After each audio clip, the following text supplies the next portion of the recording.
Assalamu Walaikum. Hello friends, how are you? Welcome back to my new video. In this video, I am going to show you how to insert letterhead on the third page. Let's get started. At first, we have to open a Word document and take some page with letterhead. Now we want to insert third page letterhead. Go to the first page and go to the layout menu. Then click breaks drop down menu and choose continuous.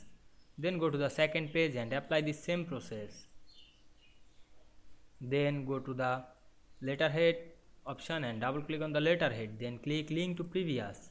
Then go back the second page and click link to previous. Then delete the letterhead text. Then click the close header and footer. Now we can see here we insert a letterhead on the third page very easily. I hope you enjoyed the video. Please like, comment, share and subscribe my channel. Thanks for watching.